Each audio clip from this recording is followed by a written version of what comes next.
अस्सलाम वालेकुम फ्रेंड्स, आप देख रहे हैं अलमक्का टेक एंड बिजनेस। अब दुनिया भर से हमारे तमाम व्यूवर्स को मिडनाइट मार्केट अपडेट में बहुत बहुत वार्म वेलकम। तो दोस्तों, आज था कारोबारी हफ्ते का चौथा दिन और इनिशियल जॉबलेस क्लेम रिपोर्ट ने मार्केट में आज रिवील होना था, जो अपना पूरी तरह से असर मार्केट में लेके आ चुकी है।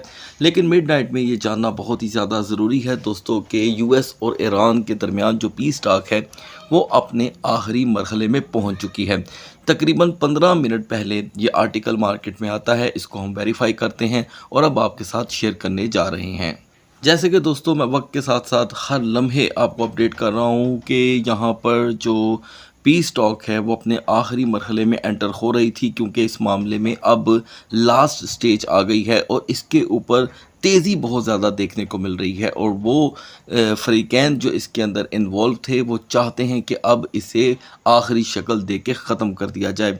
लिहाजा दोस्तों, इस प्रपोज़ल का जो फाइनल सीन होगा, या यूँ समझ लें कि जो क्लाइमैक्स होगा वो सुबह तक मार्केट में आ चुका होगा। आज मिडनाइट में कोई भी बड़ी न्यूज़ आपके सामने आ सकती है दोस्तों, और हम फौरी तौर पे व्हाट्सएप चैनल पे उसे शेयर कर देंगे। ईरान फॉरेन मिनिस्टर ने यहाँ पर दोस्तों रिव्यू किया है बाकायदा तौर पे, जो एक दूसरे को फ़िलहाल यहाँ पर फेस भी करना नहीं चाहते थे, फेस करने के लिए भी तैयार हो गए हैं।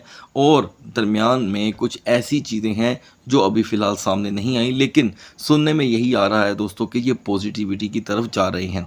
अच्छा, मान लें कि जैसे ही हम ये बातें सुनते हैं, यानी कि जैसे ही पीस टॉक फाइनल समझ लें कि स्टेज पे एंटर हो गई है और बस ये फाइनल होने लगी है, तो फ़ौरन ऑयल प्राइसेस क्रैश कर जाते हैं। अभी से कुछ देर पहले फिर से एक मरतबा ऑयल प्राइसेस दोस्तों यहाँ पे हो गए क्रैश। लाइव स्क्रीन पे दोस्तों मैंने आपके सामने इस वक्त प्राइस ओपन किए हैं। हम जहां पर +5 में थे, इस वक्त -1.11 पे हैं, यानी कि 97.15 पे WTI आ चुका है दोस्तों, और ब्रेंट हमें 103.6 पे देखने को मिल रहा है। बताया ये जा रहा है दोस्तों कि अगर ये मुआहदा आज रात किसी किनारे लग जाता है तो बड़ी कमी इन दोनों के प्राइस में देखी जा सकती है, लेकिन अगर ये किनारा ना मिला तो सूरत हाल इसके बरक्स भी हो सकती है। लिहाजा दोस्तों, यूएस इकोनॉमी की जो बड़ी बड़ी अपडेट्स आनी हैं उनमें इसका एक बड़ा किरदार रहेगा।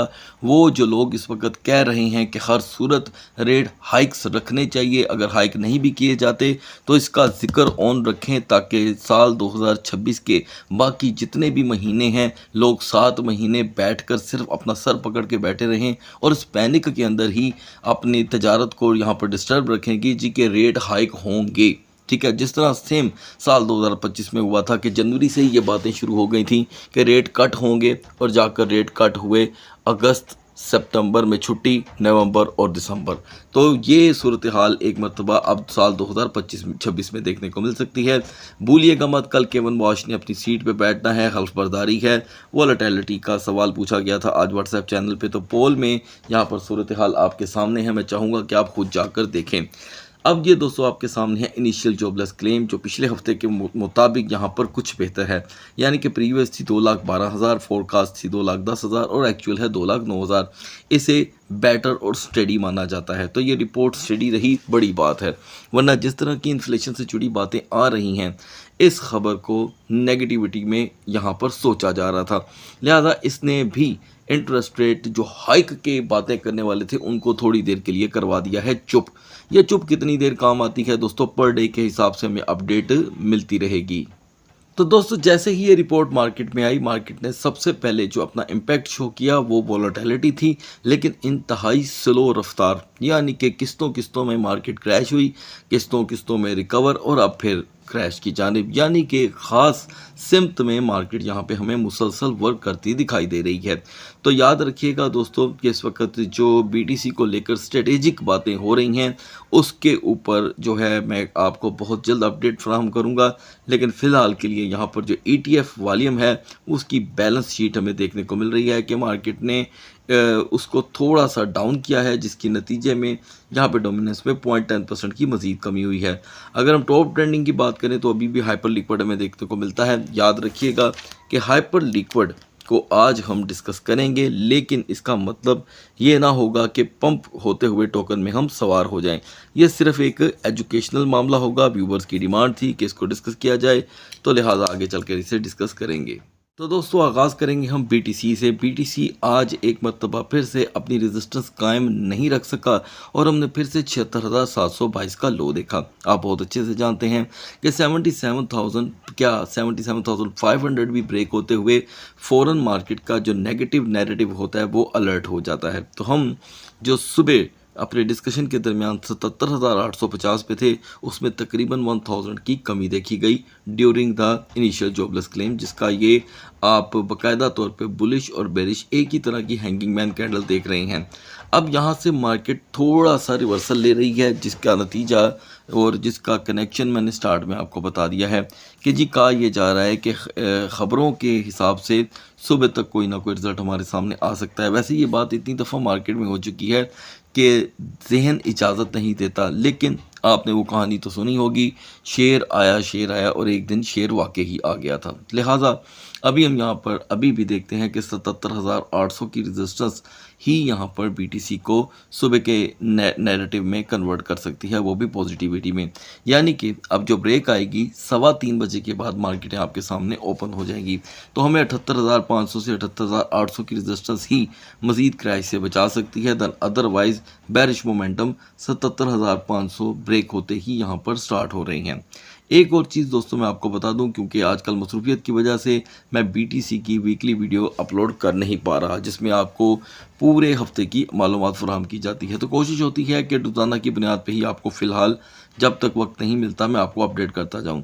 तो दोस्तों क्योंकि हम सेवरल टाइम 76,700 से बाउंस किए हैं, तो इस दरमियान ये गलती मत कर बैठिएगा कि 75,000 को आप इग्नोर कर दें, क्योंकि 75,000 में इस वक्त तक पूरी मार्केट की जान बसी हुई है।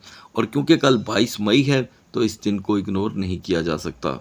दूसरी तरफ दोस्तों इथीरियम हमें हर तरफ से नाकाम दिखाई देता है। आज तो मतलब एक मरतबा फिर से हद हो गई। हम फिर दोस्तों 2135 से ब्रेक हुए, लो हमने 2105 का देखा और हाई है 2152 का।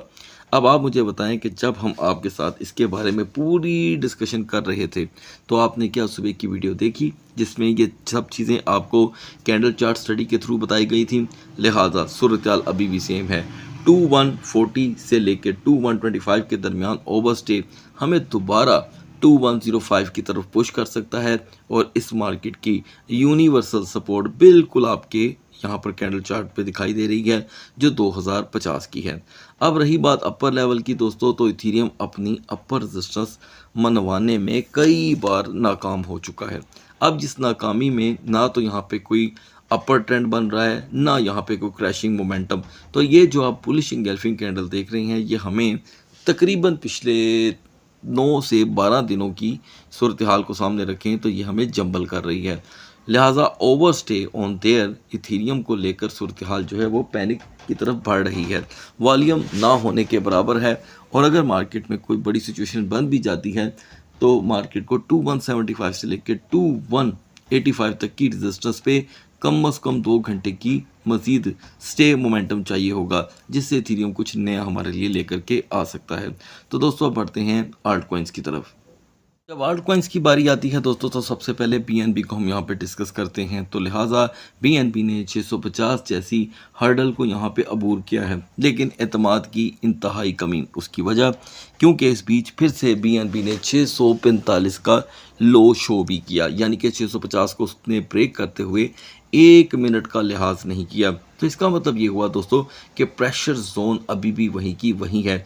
640 इसकी प्रेशर जोन है, यानी कि जहां पर सबसे ज़्यादा आपको कैंडल स्ट्रगल करती दिखाई देती हैं। ये देखें, ये बाकायदा तौर पे चंद कैंडल नहीं है, ये चंद दिनों की मेहनत है जहां पर बीएनबी ने स्टे किया और अपना लोहा मनवाया। अभी के अभी अगर आप यहाँ पे गोल्ड कैंडल बनती देख भी रहे हैं मिसाल के तौर पे, तो इसके अंदर रिवर्सल की गुंजाइश है।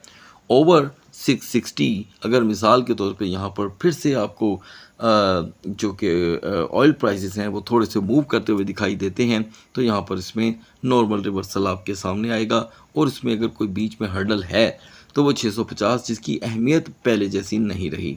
अब बात कर लेते हैं एक्सआरपी की। व्यूवर्स की डिमांड पे ये टोकन आज फिर से ऐड किया गया है। मैं तकरीबन 1 हफ्ते से शायद इसे डिस्कस नहीं कर पा रहा था।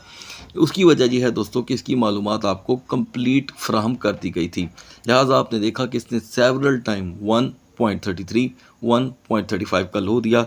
आज जाकर अगर इसमें थोड़ी सी कोई स्ट्रेंथ आई भी है तो दोस्तों 1.38 की है, जो एक मायूस कुन सूरत हाल है। और ना इधर कोई भी कैंडल बनती है तो अगला ट्रेंड उसके साथ जुड़ता है। ये देखें, मैं आपको बताता हूँ, हर बुलिश कैंडल आपको सिंगल दिखाई दे रही है। 1, 2, 3, 4, 5। कौन सी इस एरिया में कैंडल है जिसने इसके साथ सुर मिलाकर अगली कैंडल बनाई हो? तो ये एक वजह है एक्सआरपी की नाकामी की। एक्सआरपी को अगर यहाँ पर अगली सपोर्ट बुलिश मिलती है तो ही हम 1.42 से 1.45 की तरफ जा सकेंगे, वरना अदरवाइज इसके अंदर कोई स्ट्रेंथ मौजूद नहीं है। सोलाना एक मरतबा फिर से अपनी रूटीन की सपोर्ट को यूटिलाइज़ करके आया है दोस्तों, जो 85.10 और 85.30 के दरमियान है, और हमने 88.00 का हाई देखा। अब अगर हम कैंडल चार्ट स्टडी करें तो 84.50 को यहाँ पे इग्नोर नहीं किया जा सकता, और अपर रेजिस्टेंस आपके सामने 88.00 की है। मॉर्निंग के लिए यकीनन दरमियान में यहाँ पर आएगी ब्रेक। इस ब्रेक के दरमियान $1 या 90 सेंट तक की कमी सोलाना में आ जाए तो कोई बड़ी बात ना होगी, लेकिन अपर मोमेंटम कायम रखने के लिए सोलाना को हर सूरत 88.50 के बाद ही कोई परफॉर्मेंस देनी होगी, अदरवाइज 22 मई का प्री इम्पैक्ट मार्केट में रहेगा। मौजूदा मार्केट में डोज कॉइन अपनी खोई हुई साख हासिल करने में दोस्तों अभी तक नाकाम है, क्योंकि ये पॉइंट 1190 से रिजेक्ट हुआ था और लो हमने देखा पॉइंट 1020 का। इस सूरत हाल में भी यहाँ पे डोज को रिजेक्शन मिल सकती है। सपोज़ हम पॉइंट 1050 को ब्रेक कर देते हैं तो पहला पड़ाव पॉइंट 1035 की तरफ देखने को मिल सकता है। अब बात करते हैं दोस्तों कि क्रिप्टो मार्केट की एक आइटम जो RWA की दुनिया में एंटर हो चुकी है, जी कैश की। जी कैश यहाँ पर दोस्तों जो मुसलसल बुलिश विक पे विक लगाई चली जा रहा है और साथ साथ रिजेक्शन का एलिमेंट भी लेके चल रहा है। तकरीबन 3 या 2 दिन बाद इसे डिस्कस करने का मौका मिल रहा है। लास्ट टाइम जब इसे आखिरी दफ़ा डिस्कस किया गया था तो इसकी सपोर्टें कदरे डिफरेंट थी, तो अभी क्योंकि रेजिस्टेंस इसकी बनती ही चली जा रही है तो जी कैश को यहाँ पर एक ही सपोर्ट मिल रही है बार बार, जहाँ से ये रिजेक्ट हो रहा है, सिर्फ ये एरिया है। अब डाउन एरिया को आप डिस्कस ना ही करें तो बेहतर है। यहाँ पर दोस्तों हमें जो वाज़िया तौर पे सपोर्ट हासिल है वो 670 की है, जिसके ब्रेक होते ही मार्केट हमें 653 और 658 की तरफ पुश करती है। ज़रूरी होगा कि नए किसी ब्रेकआउट के लिए जी कैश अपने दिन का आगाज़ टॉप रेजिस्टेंस के ऊपर टॉप बुलिश कैंडल के साथ करे, जो इसे फुली प्रेशराइज कर सकता है 680 के लिए। अब अक्सर व्यूअर पूछते हैं कि क्या इससे बड़ा भी कोई हाई आ सकता है, तो दोस्तों ये चीज़ें अगर हम टाइम पे छोड़ दें तो ज़्यादा बेहतर है। सुबह जब हम चेन लिंक को डिस्कस कर रहे थे दोस्तों, तो लिंक हमें ऑलरेडी जिस लेवल पे देखने को मिल रहा था वो था 9.68। आपको अपडेट किया गया था कि इसमें पूरी गुंजाइश मौजूद है 9.55 के लिए, तो आप ज़रूर जाके इसका तजिया कीजिएगा। हम 9.52 का लो देखने के बाद यानी कि सपोर्ट को ट्रिगर करने के बाद 9.85 पे पहुँचे हैं। अभी भी यहाँ पर अगर टॉप पे बिल्कुल अगली बुलिश कैंडल नहीं बन पाती तो हमें 9.65 का सामना फिर से हो सकता है। तो दोस्तों आज के दिन टाओ ने सबको सरप्राइज़ किया, इसलिए कि जो टाओ सुबह हमारी डिस्कशन के दरमियान 287 पे था, उसने डायरेक्टली 275 का लो दिया। अब अगर हम 289 और 275 का कंपैरिजन करें तो इसमें $14 का वक्ती यहाँ पे गिरावट का लेवल देखा गया, और अब फिर मार्केट 287 288 पे आ चुकी है और यहाँ पर बुलिश कैंडल है। ये इसके पीछे जो आप 8 घंटे का बेरिश मोमेंटम देख रहे हैं, इसे आप इग्नोर नहीं कर सकते। लिहाजा यहाँ पे टाओ को दोस्तों अपर लेवल पे एक सपोर्ट दरकार है, जो यहाँ पर इसमें 291 और 292 के लिए एक एनर्जी क्रिएट कर सकती है। अदरवाइज़ अगर हम हिस्ट्री को लेकर के चलें तो दोस्तों नियरेस्ट वन हिस्ट्री सीधा 280 को इसकी सपोर्ट कंसीडर करती है, जो इंतहाई कमज़ोर है।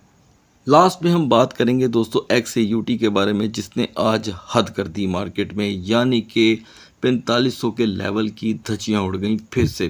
तकरीबन दोस्तों यहाँ पर 72 घंटे हो चुके हैं, 4500 का लेवल अनगिनत बार टूट चुका है। परसों 3 दफ़ा, कल 2 दफ़ा और आज भी 2 दफ़ा। तो ये जो हमने लो देखा XAUT का, इसमें हमें फिर से 4487 का लो देखने को मिला।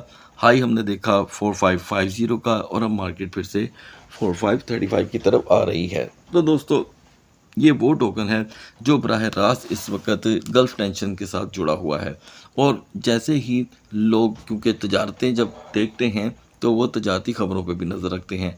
तो ख़बरों के हिसाब से इस वक्त XAUT मोस्ट कॉमन प्रोडक्ट बनी हुई है। एनीवे टॉप रेजिस्टेंस जो है इसके लिए अभी 4555 से आगे जा नहीं पा रही। तो इसका मतलब यह है कि रिजेक्शन लेवल यही है जो बार बार XAUT को 4520 4515 की तरफ धकेलता है और इसकी टेम्पररी सपोर्ट 4500 की है। याद रखें अगर रियल टाइम सीज फायर हो जाता है तो XAUT नॉर्मली यहाँ पे 4590 को भी शायद क्रॉस कर जाए, लेकिन प्लीज़ ख्यालों में मत रहें, ख़बरों की दुनिया को तेज़ी से वॉच करें। सो गाइस सुबह तक अल्लाह हाफिज़।